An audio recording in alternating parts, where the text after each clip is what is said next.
para compor o painel Otimizando a Manutenção Industrial. A Vale para apresentar sobre o projeto eleito para o 27º Prêmio de Excelência. A Vale vai apresentar inovação tecnológica na otimização da montagem e substituição de máquina de pátio. E quem vai apresentar é um dos autores, João Souza, engenheiro de planejamento. Bem-vindo, João. Uma salva de palmas para o João.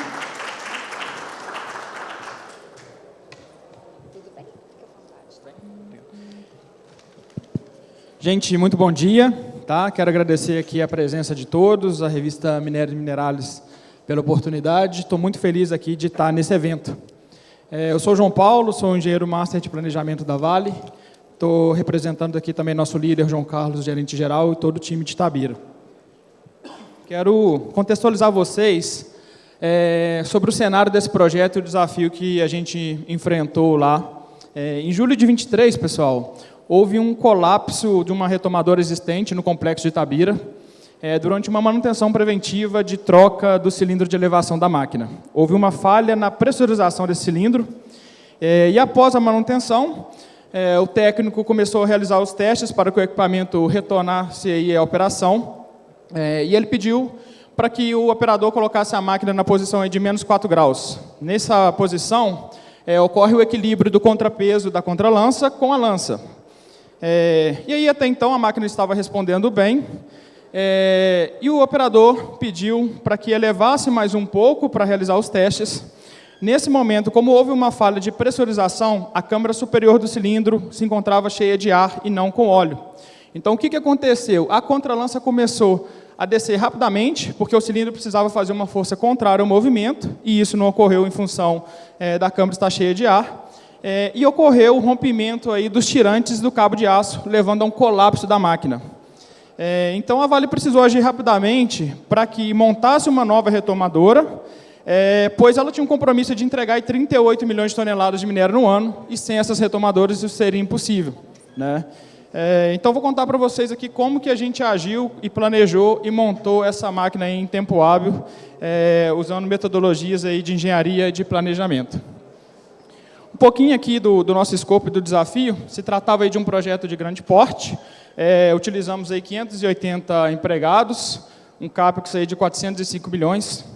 A duração estimada aí para cada máquina era 7 meses. Nós montamos a primeira com 6 meses, usando o segundo turno, e a segunda com 5 meses, praticamente sem segundo turno. Tá? Um equipamento aí de 970 toneladas. Um pouco mais aí dos nossos desafios, esses equipamentos vêm da China. São 45 a 60 dias de transporte da China até o Porto do Caju. Fora isso, são 39 cargas especiais, 13 delas com escolta da Polícia Rodoviária Federal. Então, um desafio logístico gigantesco, que exige muito planejamento, né? Além disso, pessoal, a gente precisava substituir o caminho de rolamento, porque as novas máquinas eram mais pesadas e o caminho de rolamento estava recalcando, ele não suportava o peso das novas máquinas. E a gente precisava substituir o caminho de rolamento com todo o pátio em operação e mais 2 retomadoras.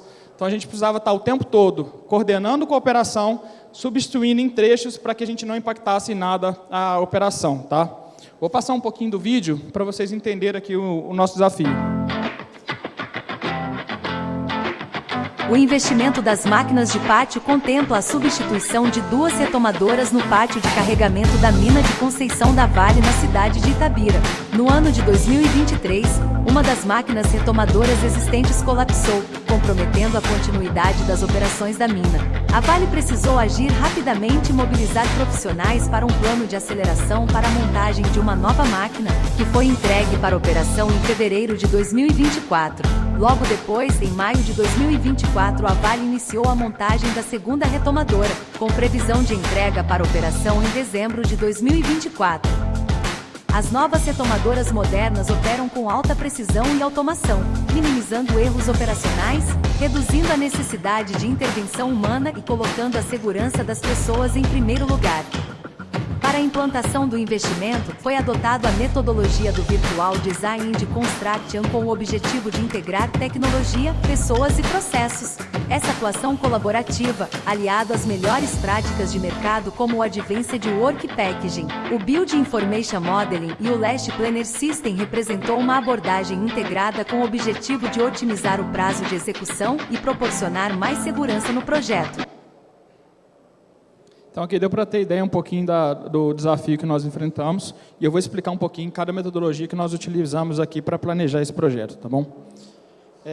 Nós baseamos o planejamento numa metodologia que chama Virtual Design and Construction. Essa metodologia ela foi criada por pesquisadores de Stanford, e Stanford queria entender um dos pilares, como que a NASA ela resolvia problemas complexos mais rápido que qualquer outra instituição no mundo. E resumindo a metodologia, basicamente o que a NASA aplicava lá dentro é um princípio da colaboração e integração entre os times. E uma das metodologias que facilita a colaboração entre os times é o AWP. Então nós sequenciamos toda a nossa montagem em pacotes de trabalho, em pacotes de construção, que nós chamamos de CWP. Por exemplo, porque normalmente um fornecedor ele quer entregar por peso, né? Ele quer receber por peso. Só que a parte mais pesada da máquina é a lança, mas eu só vou usar a lança no final, então eu precisava receber primeiro o truque. Então a gente tem que combinar esse jogo com o fornecedor, né? E remunerá-lo também dessa forma. E levamos o AWP também para o armazém, para trazer segurança para as pessoas. Porque normalmente você estoca materiais por tipo de material. Então vou dar um exemplo. Você tem uma pilha lá de tubulação revestida.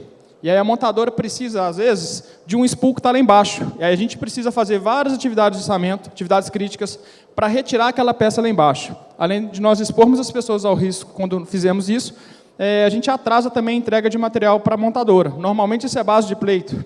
Quando você sequencia o seu armazém, os materiais, de acordo com a sequência de montagem, aquele material que está em cima é o que você precisa montar primeiro. Você ganha agilidade e você traz segurança para o projeto. Outro pilar do VDC é o BIM. Então, a gente faz a integração do cronograma com o modelo 3D. Isso traz bastante previsibilidade e também segurança. Tem uma máxima que fala, build digital first, then real. Ou seja, é melhor construir primeiro no digital e depois no real. É mais barato e mais seguro. Então, a gente aqui tem uma simulação, né, onde a gente estava fazendo a montagem aí da mesa de giro. Fazemos todas as simulações primeiro, trazemos todos os stakeholders, todas as pessoas envolvidas. Depois que a gente tem certeza que a operação vai ser segura, aí a gente vai para o campo e a gente monta com segurança. E, por fim, uma metodologia que eu sou fã, né, é o Pool Planning. Eu acho que é aqui que a gente ganha o jogo, planejamento puxado. Então, no nosso planejamento inicial, era para 7 meses cada máquina. Nós puxamos para 5 meses. E para isso a gente precisa colocar todo mundo que participa do projeto, entender o envolvimento, fazer o engajamento do time, mapear as restrições, é aqui que a gente ganha o jogo, é restrição que impede a gente de avançar, de ser produtivo, e fazemos também automação das tarefas, para que a gente não fique realizando aí tarefas repetitivas. Engenheiro precisa ter tempo para pensar, pessoal, principalmente engenheiro de planejamento. Se a gente ficar atolado em tarefa, a gente não vai conseguir pensar o projeto e a gente vai cometer erro e ser improdutivo. Tá? Alguns dos nossos resultados, tivemos aí uma antecipação aí de cerca de 2 meses no projeto, cerca de 32% no prazo, né? Uma redução aí de quase 5 milhões relacionados a custos de gerenciamento e custos indiretos, isso sem falar que nós antecipamos a produção da Vale, então isso aí não tem nem como mensurar o valor, é muito maior do que isso.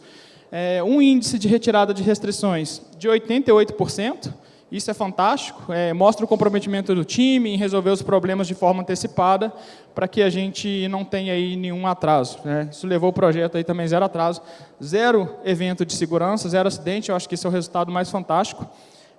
E essa máquina também ela é autônoma. Então, a Vale não está só investindo em caminhões autônomos, mas em equipamentos autônomos para que tire o colaborador da frente de serviço, da frente de risco, da linha de fogo, e traga aí mais segurança cada vez mais nas nossas operações. Eu quero agradecer aqui ao todo o público presente, ao time de Itabira, mas eu queria agradecer especialmente a uma pessoa que, infelizmente, não está mais aqui conosco, a memória aí de Igor Machala.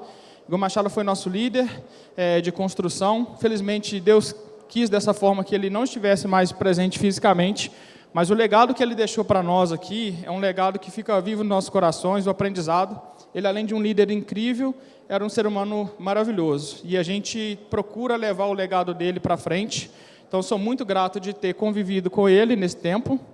E agradecer a todo o time que participou desse projeto. Muito obrigado aí, pessoal, pela atenção.